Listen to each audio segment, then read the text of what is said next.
Welcome to The Radical. I'm Nick Terzo. Today's show is a preview of one of my all-time favorite events, South by Southwest. As a 32-year veteran, it's always exciting each year to see what the new edition of this festival delivers.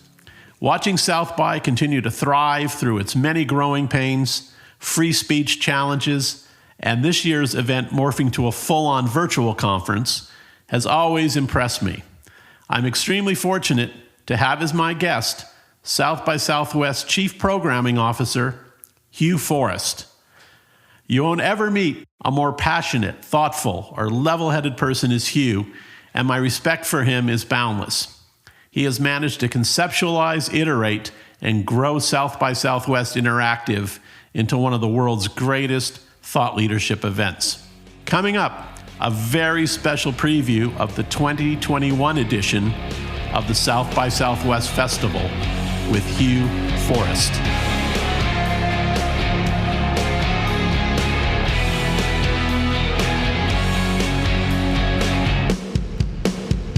Welcome, Hugh Forrest. Hey, Nick. Thanks for having me on. It is great to be here. Great to catch up with you. We always enjoy some witty and insightful conversations, so I'm looking forward to that over the next few minutes. The same, and I appreciate you making time because I know this is probably a moment for you when you're kind of in a blender right now at this point in your calendar with South by coming up. And I just want to start off what? I mean, last year had to be just a nightmare for you when you kind of got in that vice of COVID right at the beginning of it. I mean, how did you guys manage through kind of the 2020 conference? Well, yeah, nightmare is a fair way, a pretty fair assessment. I think we, like most people in the U.S., relatively underestimated the impact of the virus would have initially, but certainly by, and I'm saying initially when we first were reading reports of this out of Asia, by early to mid-February, this was high on our radar. We were meeting frequently with APH, which is Austin Public Health, to talk to them about the safety requirements we would need to implement to go forth with South by Southwest. And it seemed like it would be a go. And then, late February and March, everything started to change very, very quickly. On March 7th, I believe, either March 6th or March 7th, the city canceled South by Southwest for safety reasons. There was, on that date, at that time, that was a relatively new thing. And there was certainly a portion of our community, a portion of our staff thought, well, damn, we could have done this. We should have done this. But in retrospect, it would have been a disaster to do it. I think that, we often say that in our best days, South by Southwest is a preview of the future. You come to the event to hear a band, that won't make it big for a couple of years, but you heard them when you were young, to investigate a technology or a founder or a startup that goes on and accomplishes big things, or a filmmaker. I think in a way we were the same, serve that same function with the pandemic, where we were really one of the first big things in the U.S. to cancel because of COVID. Again, in retrospect, it was 1,000% the right thing to go, but certainly at the time, we were all new to this. And, 11 months later, we're not new to this, and it's seeming pretty old, but the virus is going to do what the virus is going to do, right? Right. And normally in an average year, would Austin Public Health be in conversations with you guys anyway, just because of the size of the crowd that comes in, or not really? Not so much APH, but certainly working significantly with various authorities. And unfortunately, in the last few years, that has meant Homeland Security. You recall a few years ago, we had bombing incident in Austin that started before South by Southwest, and there was an instance during South by Southwest. We have the upside of that is we had done staff training on how to deal with a problem like that, so there was a little bit of muscle memory. But certainly with the size and scale that South by Southwest has been fortunate enough to grow to in the last 10 years or so, the focus on safety has we've doubled, tripled, quadrupled down on that. Just understanding that with that many people in a relatively small section of Austin, safety has got to be the highest priority and highest concern. But again, to your question, there hasn't been the safety has typically been for other challenges as opposed to a virus. Right. Understood. And I mean, this year, is this the first time that it's going to go all online? I mean, last year did you get any programming online in 2020? In 2020, we did about 6 weeks of content beginning in early May and going through June, where we did twice a week live sessions with some of the speakers who had been scheduled to speak at South by Southwest, a few new ones. So there was some of that. We have done live streams before. Probably the two most famous and kind of interesting to put them back to back was we had Edward Snowden as a live stream, live from Moscow, and that was his first kind of public appearance. And then I was there for that one. A few years later, we had Barack Obama speaking in Austin, and that was live streamed for free also. So we've done live streams before, but we certainly have not done anything of the scale that we're attempting or that we're executing for 2021, which is an entirely virtual event. Right. How many sessions will 2021 be? We'll have a slightly smaller footprint in 2021 than what we would have for a real life event, what we had planned for 2020 and what we hope to go back to in 2022. Typically, in a real life event, real world event, we would have 1,500 to 1,700 total sessions. This year for the South by Southwest Online 2021, that'll be cut down to 300. But that's going from a 5-room buffet to a 3-room buffet. Okay, it's still a large buffet and all kinds of very, very cool content, just not quite as large as it was previously. Did you guys have to create your own platform for that, or did you guys find something that could facilitate that for you? No, we're going with a third party. I mean, we just we talked a lot about this, debated a lot about this. Was it better to develop our own platform or go with another vendor? And ultimately, we felt that with so many new variables for an online event, it was better to go with a third party. Again, it is, we have 30 years or so experience in producing live events. We're certainly not perfect in producing live events, but we've learned a lot over those 30 years. Producing a virtual event is something that is completely new to us, and there's a fairly steep learning curve. We're still learning a lot. And again, the decision to go with a third-party app just was, okay, well, let's take one, have one less factor to try to deal with here as opposed to building our own thing. Right.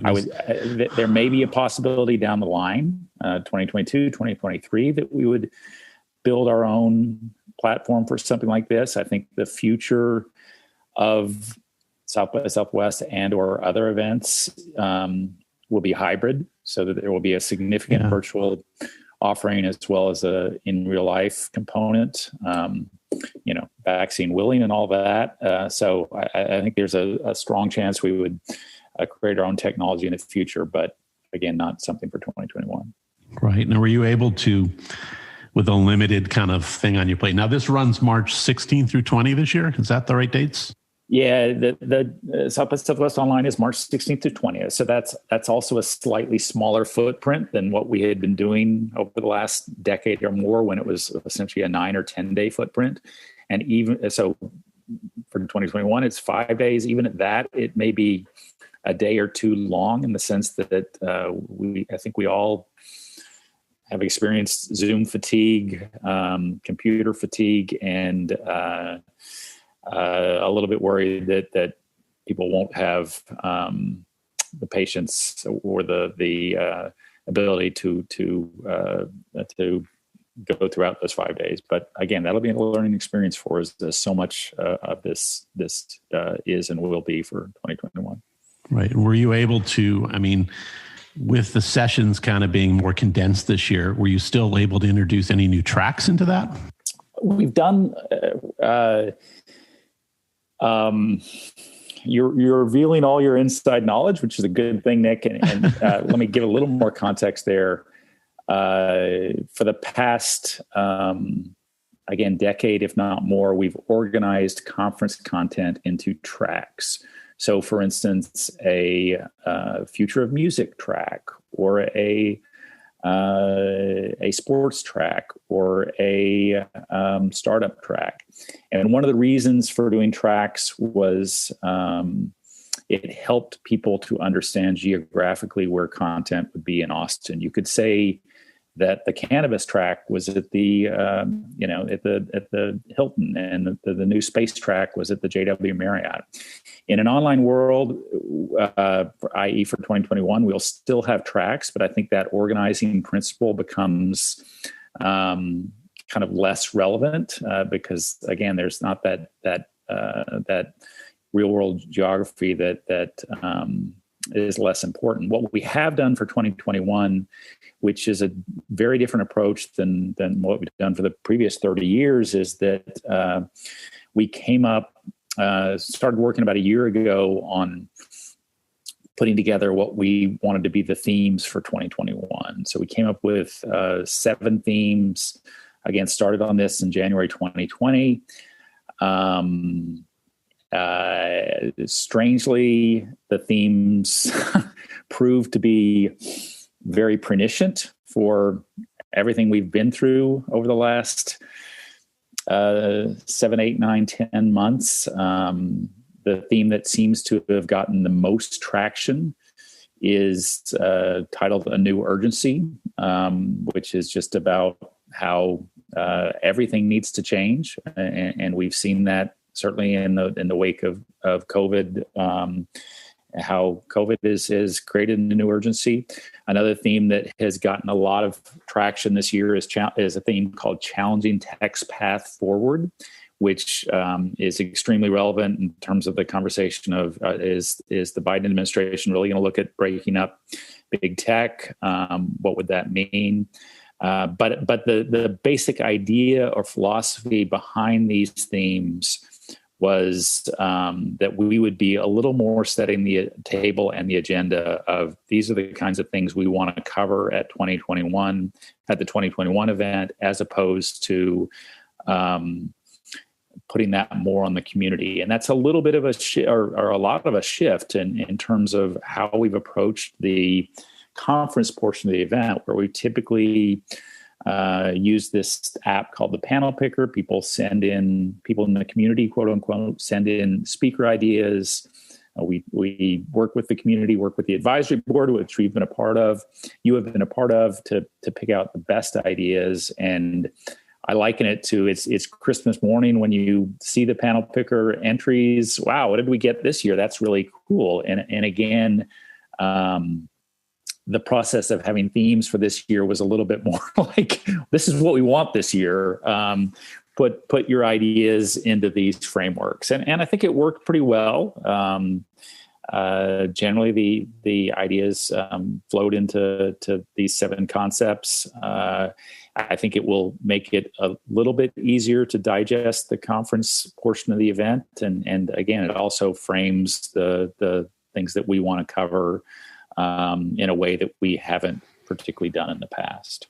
Do you think that's something you might continue ongoing? Absolutely. Because in some ways, I'm surprised, because in some ways I thought there was always maybe a theme in there, somewhere, or maybe a couple. So it seems like it'd make total sense for you guys to kind of lay out those. Absolutely. I think that's what we'll continue this approach moving forward. I think that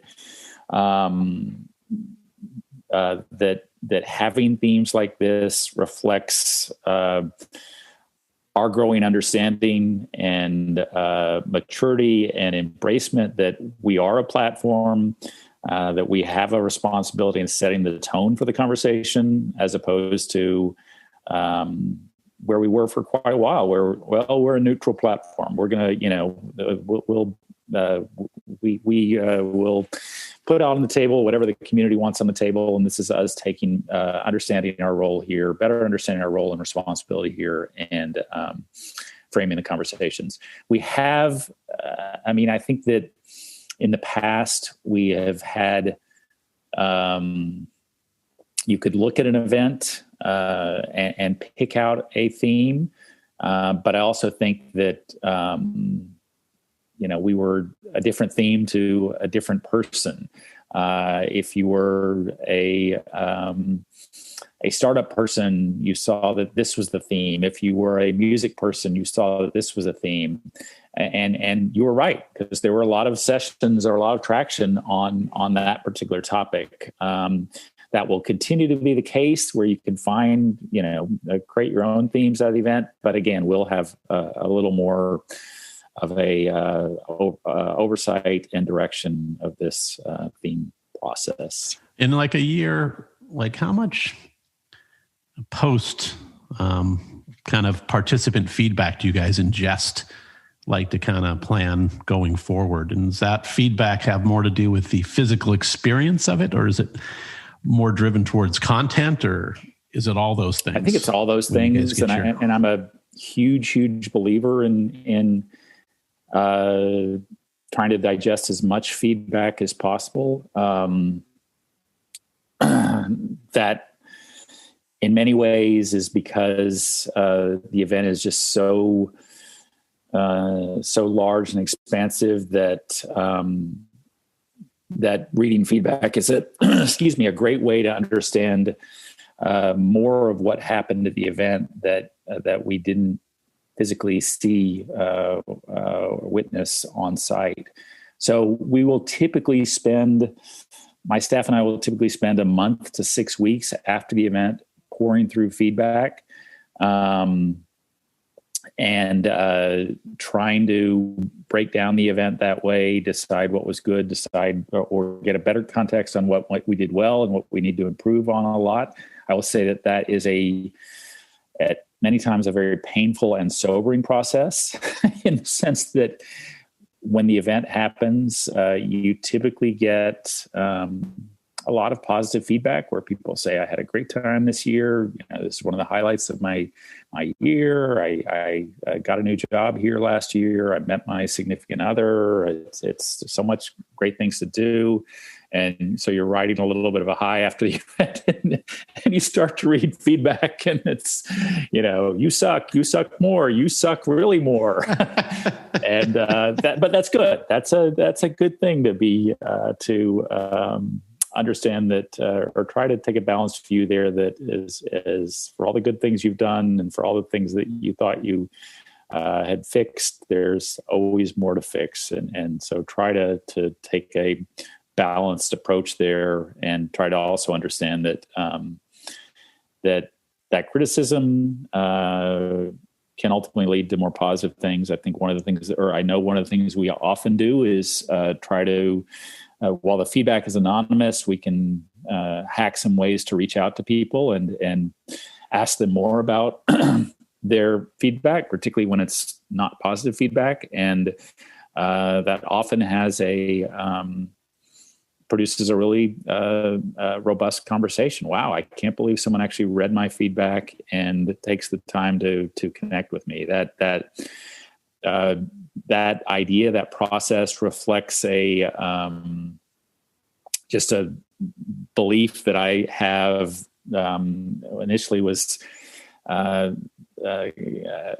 came from this book called the Clue Train Manifesto, which came out early 2000s. And one of the quotes that I remember most from that book, and that I try to always think about, easy quote to remember, and I'm simple, so I can't remember long quotes. It's markets or conversations, and so the more you can converse with your community, with your people who say you're great, people who say you need to improve, the stronger you can make your market, the stronger you can make your product, the stronger you can make that community. And that has been a formula for helping us improve and move forward in the past. And I think it will continue to be in the future. And with success and the success you've all had, it seems like it draws out more malcontents as the more successful you get. So it's interesting how you can keep building on it, because I know there's just a malcontent factor that loves this, kind of take down success sometimes, because it's something about having possession of it, right? Look, I went to South by Southwest in 1989 the first time, right? When you started there, right? We didn't meet then, but so, I felt like a possession of South by Southwest because of what it was then, when there was only 1,000 of us or whatever it was in 89. So I can see where people's meant. I think with anything, as you have success, there's a tendency to have more critics, and that's part of the game. I think you have to accept that as part of the game. But I also think that a lot of the technological innovations that have sprung out of South by Southwest have accelerated that process of criticism, of negative feedback. I'm talking social media here.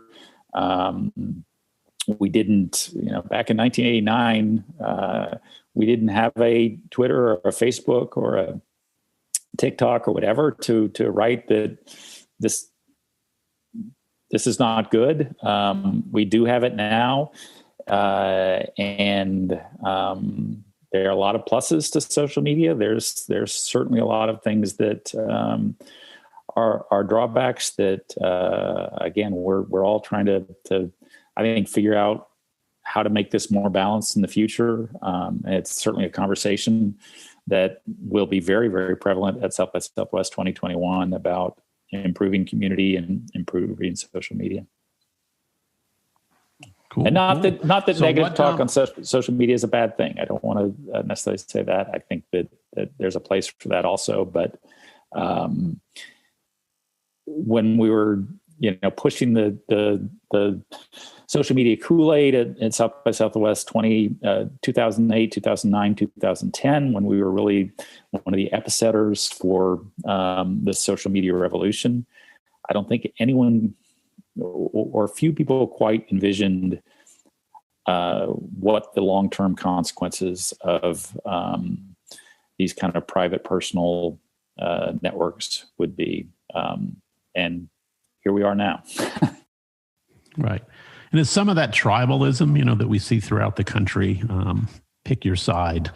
Have you had to deal with that, like in the context of the conference, giving everyone some voice, or, how do you do it? Because it has to become prevalent in anywhere where there's a thought leadership or something of your high profile that is South by Southwest. Well, certainly one of our biggest missteps in the last 10 years was we got unfortunately involved and embroiled in Gamergate, 2015, I believe. And again, it kind of reflects what I had said earlier about the pandemic. We made some significant missteps in terms of how we dealt with this content, but it was also a really early introduction for the alt-right, for us understanding the alt-right and the power of the alt-right within social media. I will say that we were fairly naive on that before going into Gamergate, much less so afterwards. But that is certainly when you ask if we've dealt with that tribalism, that was the worst case scenario there. I know that experience has informed us to be even more careful in terms of how we program the event, and even more mindful of what some of the limits are of the event, and how that should inform and guide our programming decisions. Awesome. So speaking of that, what are you excited about for like upcoming in March? Like, who are we going to hear from? I mean, there's still keynotes, I assume. What's coming up? Give us a little preview. It's all coming up, Nick. The first keynote that we announced, and we've got many more in the works, but as of our taping of this podcast, they're all still behind the curtain. We announced Wille Nelson as a keynote. Strange and hard to believe that in 30 plus years of South by Southwest, Wille has never spoken at the event. He's performed at the event a few times. Really incredibly excited and proud to have Wille involved with the event. If you think about Austin as a epicenter of creativity, of weirdness, quote unquote, of do your own thing, make it your own way, there's really no one who embodies that more than Wille. What he did in the 70s, how his ethos reshaped the city, and how that ethos still powers the city. So again, incredibly excited to have him involved with the 2021 event. Otherwise excited about a lot of the various tracks and programming we've got. One of the things that we added into the mix in 2020, but didn't happen because 2020 didn't happen, was we added a space track. And so that will finally come to fruition this year.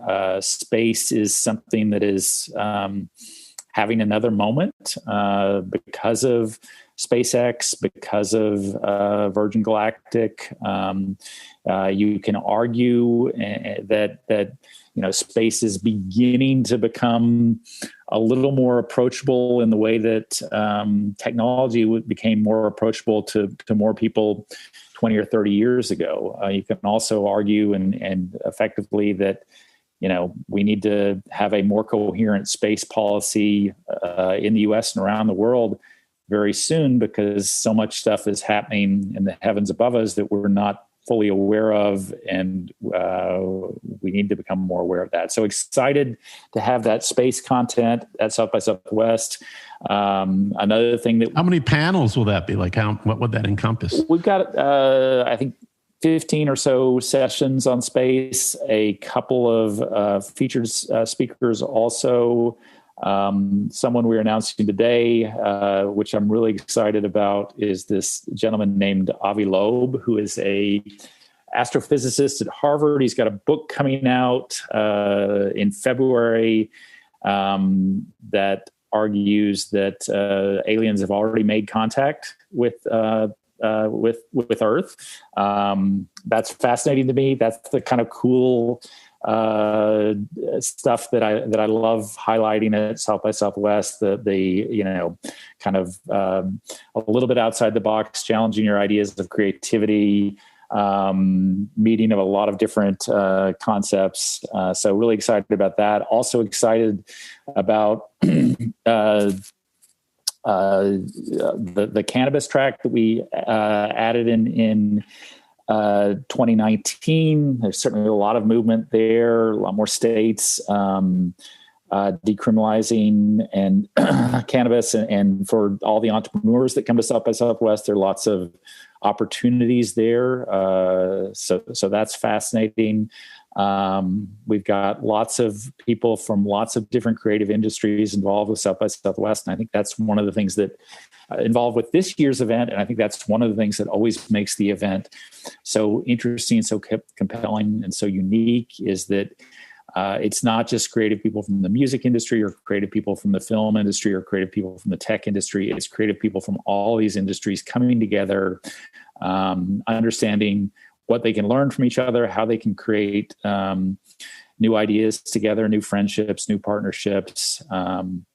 And that is again, the uniqueness of the event, something that always makes me very excited. As it should. You should be very proud. Thank you, Nick. You should. And will this year, will it be music performances live streamed? Is there film still? Is education gone now, or does education still exist?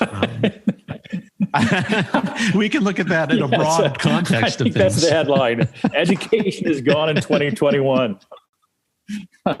Man bites dog tomorrow. There's still the EDU event happens the week before South by Southwest. EDU has been one of the fastest growing aspects of South by Southwest, certainly poised, I think, to grow even more in 2021 and in the future, in the sense that, one of the industries that COVID and the pandemic have impacted so significantly is the education industry, with almost everyone going to at least some portion of educate from home, and how that changes models long term. So yes, there is still an education event. There is still a music festival and a film festival and a comedy festival. There will be showcases, band showcases. We'll have fewer of those in 2021 than we had previously, but still way too much for any one music fan to devour. Lots of film fest content. Again, slightly fewer films than we would have had in 2020, but again, a huge amount covering all different aspects. So, as always, we bring together creativity in all different types, showcase that, and hopefully give people inspiration. And in a year like we've had the last 12 months, people need lots of information, right? Information and inspiration, correct? Inspiration, for sure. So, and how have you, through the years, you've done your position for a while. I guess it's iterated right out of a multimedia into interactive.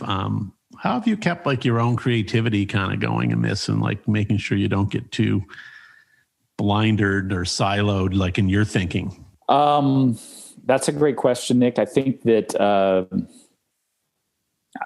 I'm a huge believer in the power of community.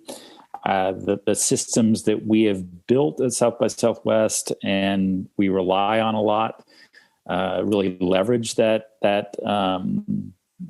community aspect. I'm specifically, again, talking here about the panel picker interface, where people from all over the U.S., all over the world enter their speaking proposals, and reading through those ideas, browsing through those ideas always is something that inspires me that, wow, so many people want to be involved with this event. There's so many great ideas out there, and inspires me in the sense that the panel picker serves many functions, one of which is just, wow, I didn't realize this was a thing. And so it's kind of a barometer of new thinking, new ideas. That has been one of the ways, and one of the most effective and efficient ways, that I've kind of mitigated the burnout factor here.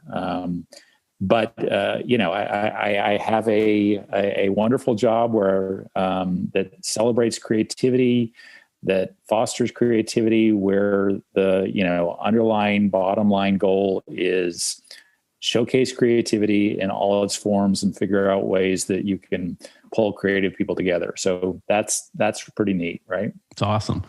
Yeah, it's awesome. Have you this year noticed a difference? Look, there's always a contingent of people from all over the world, even when it's physical. But have you noticed any kind of an increase this year now that you're going virtually, those people participating more from around places you'd never thought would be involved? Yeah, great point there. And really interesting on a lot of levels. We've certainly seen a large increase in international participation over the last decade.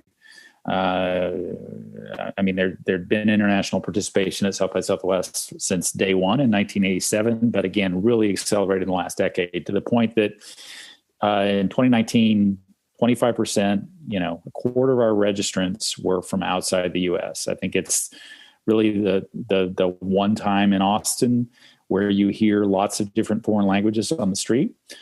So that's neat. That's something that I'm really proud of and really excited about, to bring people together, and particularly excited and proud of in the context of the America First dialogue that we've had in the last 4 years.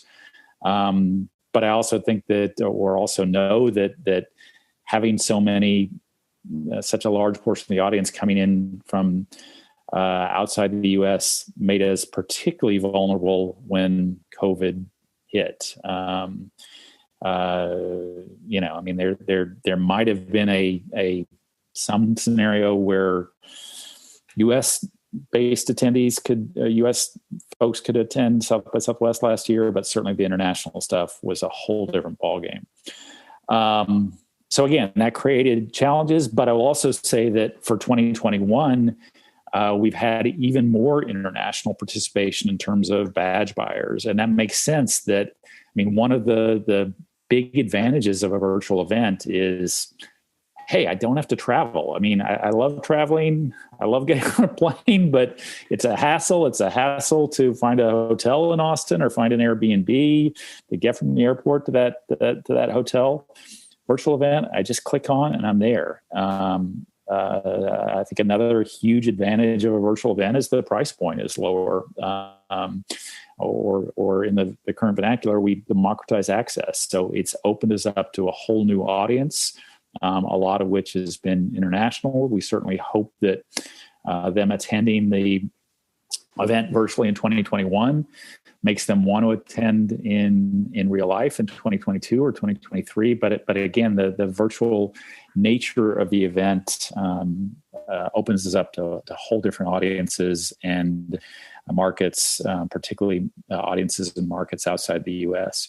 To that end, I'll say that for the online event, it will broadcast 24 hours a day.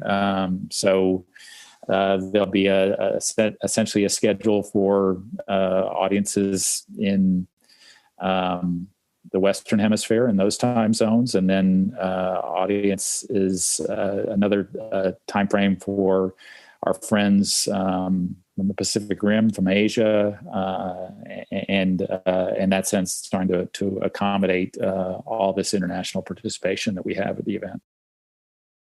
That's awesome. So let's get these dates straight. So interactive is March 16th through 20th. Tuesday, March 16th through Saturday, March 20th. There will be a portion of the content will be available via channels, i.e. at 10 a.m. on Wednesday, March 17th. Nick Terzo is talking about podcasting 101 tips. That'll bring him in. We need to increase the server capacity for that one.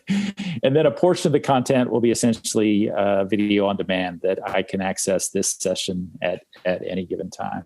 And that follows, I think, a lot of what we have seen other events do and other events do successfully.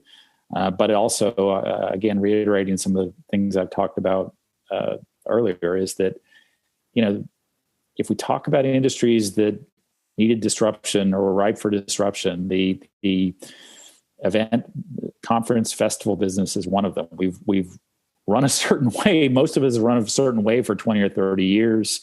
And COVID has forced us to make a 10-year leap forward in the space of 6 to 8 to 9 months. So lots of things we're learning on the fly. We think they'll work well.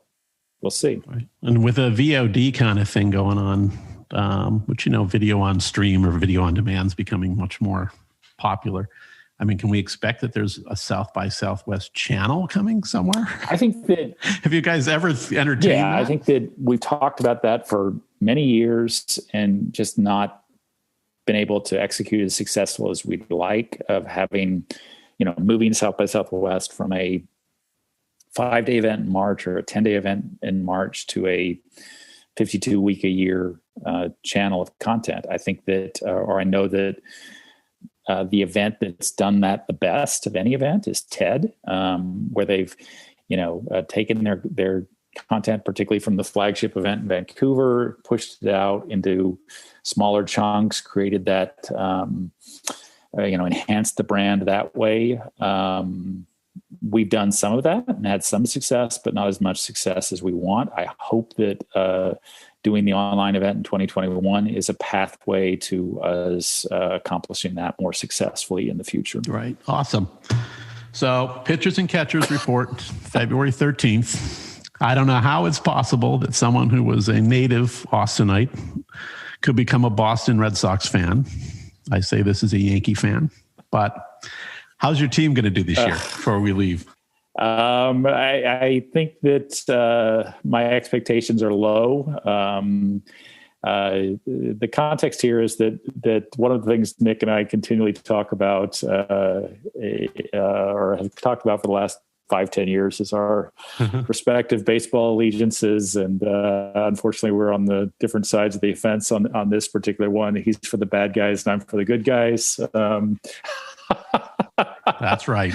But I will say that, one of the changes in my life over the last few years is the sign stealing scandal that cost Alex Cora his job the first time around has really diminished my interest in the Red Sox, which I never thought would happen. And I'm to an extent glad that it happened, because I spent way too much time worrying about them in the past. I think I have a more objective view of them now, and they don't quite occupy the amount of energy in my psyche that they have in years past. I've got, to your question, I've got some pretty low expectations for them in 2021, but maybe they'll exceed those expectations and I'll be pleasantly surprised. There you go. So I won't set my predictions out, but I say 110 wins, and then they just stumble the rest of the way and get nowhere. 110 wins. Yeah, well, nice low expectations there, Nick. My pleasure. Anyway, spoken like a true Yankee fan. Yeah, well, this is the haves and the have-not economy, right? Thank you so much for doing this, Hugh, and I wish you guys best of luck this year. I think this iteration is going to be really fascinating to see how it turns out for you guys. It's always fun to talk to you about South by Southwest and about lots of other things. I'm honored to have been a guest on the podcast. You've had some real rock legends and legends of the music industry on this podcast, and there's me. So, you're legendary, or you wouldn't be on here. So don't be so humble. So, but we love the South by Southwest family. Sorry that it had to go through 2020, but good things coming. And I will say, in parting, Nick, as always, the best source of information about South by Southwest is SXSW.com. If your listeners have specific questions, you can always reach out to me via email, hugh@sxsw.com. I don't do many things well in life, but I respond to emails pretty quickly. You really do. It's pretty remarkable. So thank you, Hugh. Thanks, Nick. Stay healthy. Yourself as well. All right, mate. See you soon. Hey, everybody. Thanks for listening this week. To follow what's going on with this podcast, you can go to theradicalpod.com. Theradicalpod.com. You will find show notes and past episodes, and even a little swag there if you want a t-shirt or a hat. I would be honored if you'd subscribe at Apple or Spotify or wherever you get your podcasts. Till next week.